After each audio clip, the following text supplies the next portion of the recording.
Hello everyone, today we will be talking about the secrets of successful trading. Every forex trader really wants to be successful in trading because your money is involved and you wouldn't want to lose money while trading in the forex market.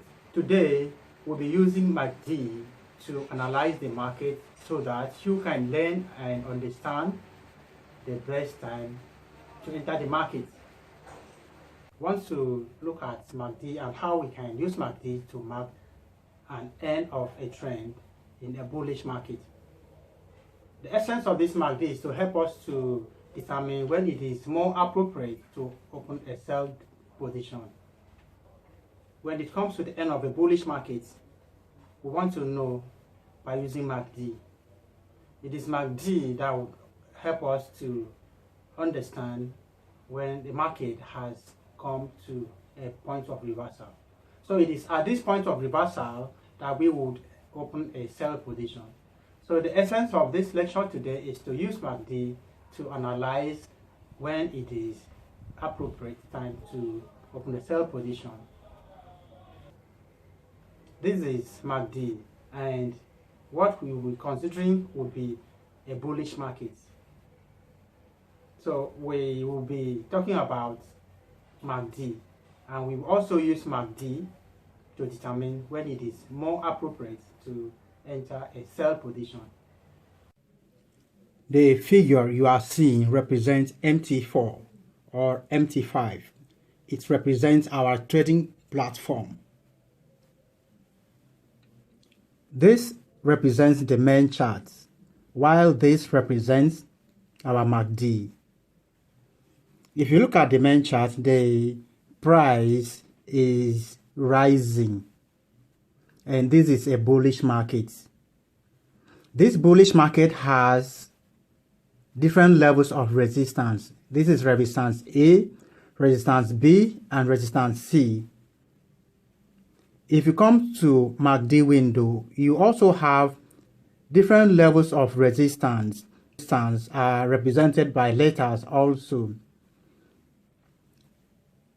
This level of A of MACD represents the resistance level of the main chart.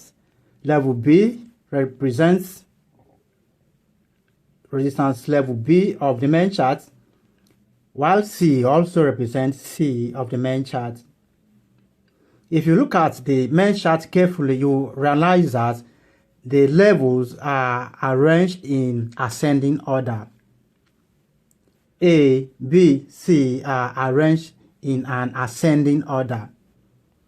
But if you come to the MACD window, you realize that the levels are not arranged in ascending order. If you look at level resistance A and B of the main chart and resistance level A and B of MACD, you realize that they are in parallel to each other. In MACD and also in the bullish market, it is the divergence that we are looking at. It is the divergence we are looking at when we consider a bullish market. If you look at level BC of the main chart and you also look at level BC of MACD, this is where divergence is seen. If you look at the level BC of the main chart and you also look at the corresponding levels of BC on the MACD, you realize that there is a divergence. You have an arrow pointing downward, as you can see here. So if these two arrows are placed side by side, they will form what is known as divergence. So in a bullish market, it is the divergence that we usually look out for. In a bullish market, it is the divergence that we usually look out for. The essence of the divergence is for us to understand or to determine where the market has finally reversed. At the point where you are able to spot a divergence in the market, the market that was going bullish, once you are able to spot this divergence, at that point, you should understand that the market has reversed and the market is about to sell. It is at that point that you should open a sell position. When you open a sell position, you now wait for the market to sell, just as you can observe here. When the market sells, where you should put your take profit should be at level below the previous support, but it should not go below the second previous support. The figure you are seeing here represents our MT4 or MT5. We want to use MACD to determine the end of a trend. If you look at these charts, it could be gold, it could be any instrument. The price is going up. This is a bullish market.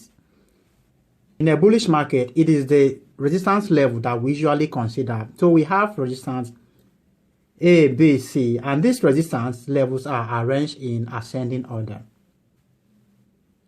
Remember, I said we are trying to mark the end of this trend so that we can open a sell position. So for that reason, we have to use MACD to do this analysis. We also have different levels of MACD. They are also lettered A, B, C. Letter A represents resistance A of the main chart. B also represents resistance B of the main chart, while C also represents resistance C of the main chart. But if you consider different levels of the resistance of MACD, you realize that they are not arranged in an ascending order the way resistance levels are arranged on the main chart. If you look at level BC, while level BC of the main chart goes uphill, you look at level BC of MACD, it comes downhill. Once you are able to spot this in the market, you should realize that there is going to be a reversal in the market. Once you are able to spot this downhill movement in the market, that should be the right time for you to open a sell position and wait. So what you need to do is you have to open a sell position. So once this divergence, this is a divergence. Once this divergence is spotted, it represents what you are seeing here.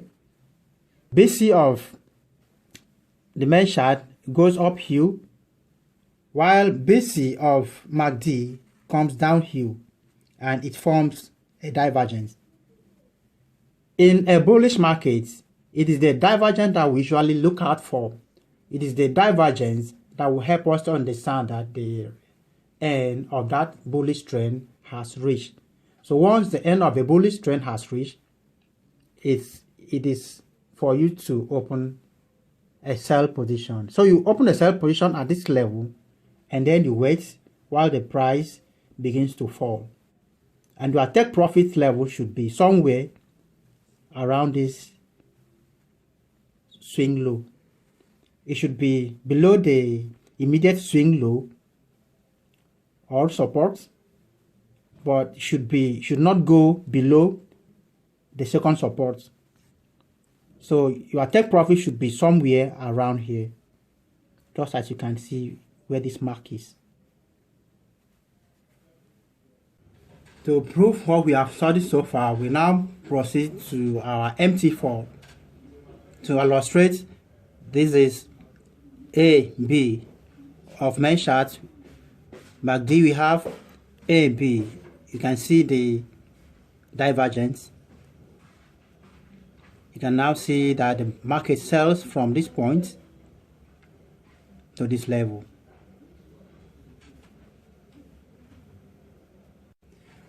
We also have another example here.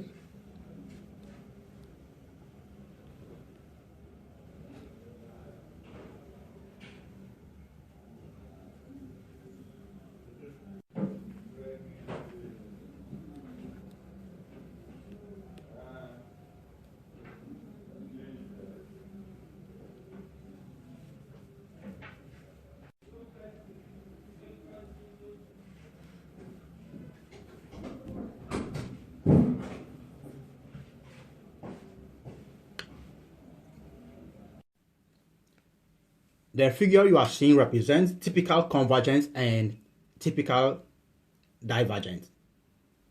This is a typical convergence and this is a typical divergence. In a bullish market, it is the divergence that we are always looking out for. While in the selling market or bearish market, it is the convergence that we usually look out for. These are typical convergence and divergence. There are other forms of convergence and also other form of divergence. But it is important that you understand that these are the typical convergence and divergence. But the analysis we are doing today is about bullish markets, how to use MACD. So for this reason, we have to consider divergence. This is a typical divergence, as you can see. So I will also let you see some other forms of divergence that you could also be looking out for, or if seen in a bullish market, you open your buy position. These are the different forms of divergence and convergence that we should be expecting to see in the market. In the bullish market, these are the different forms of divergence that you should be expecting to see. While this last one here is a typical divergence, we also have this form of divergence and also this form of divergence in the bullish market. But in the aspect of convergence that has to do with the selling market, these are the different forms of convergence. But in this very video, we are talking about divergence because it is a bullish market that we are considering. So these are the divergence. You can see how the arrows are arranged. The arrow up here is from ground to the sky, while the second arrow is horizontal for the first figure, and the second figure is arranged such that the arrow up is horizontal while the arrow down is sky to bottom. So this is technical analysis.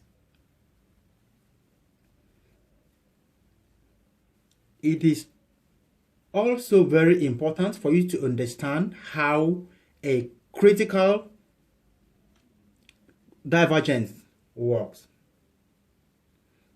While this is a typical divergence, and we are expecting to see this in the bullish market, typical divergence have the ability to send the market further down than other form of divergence. The difference between a typical divergence and other form of divergence is that a typical divergence has the ability to send the market further down than other form of divergence.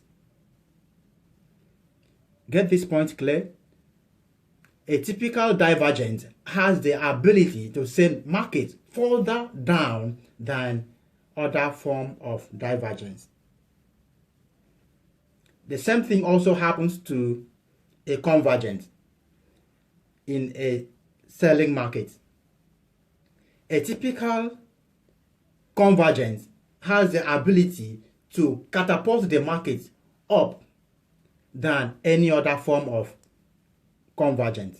I didn't say this in the previous video when we were discussing about convergence in the selling market. So take note of this. In case you didn't watch that video, please go back and watch that video. This is another divergence in the market. So you have to take note of the resistance level, both on the main chart and at MACD.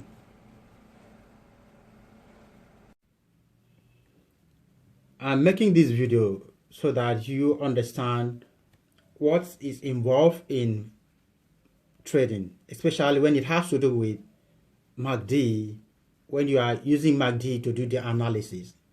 I brought in this convergence in so that you can understand how convergence works in the selling market. I didn't explain this in the previous video that you've already watched, but I'm bringing this in so that you have the holistic view of how MACD works both in the bullish market and in the selling market. The figure you are seeing right here represents a typical convergence that you should always spot out in the selling market. This type of convergence has the ability to shoot the market further up than any other form of convergence. In the convergence, you are talking about a selling market. You are trying to spot out a reversal point in the selling market. Reversal such that a market that was going selling will now return to a bullish market. So this is a typical convergence in the in the selling market. So this is a typical convergence in a selling market. It has the ability to send the market further up than other form of convergence. So once you spot this kind of convergence in the market, you should expect the market to perform more than any form of convergence. You now know how MACD works. Yes, that is how to analyze the market using MACD. But before you open your position, you have to back up your analysis with another analysis. That is the essence of technical analysis. Also use RSI, Relative Strength Index, to back up your analysis. This is to give you a more confidence in what you have just done. So in our next video, you will learn how you can use Relative Strength Index to do analysis. You have to subscribe to this channel so that you'll be notified whenever a new video is uploaded.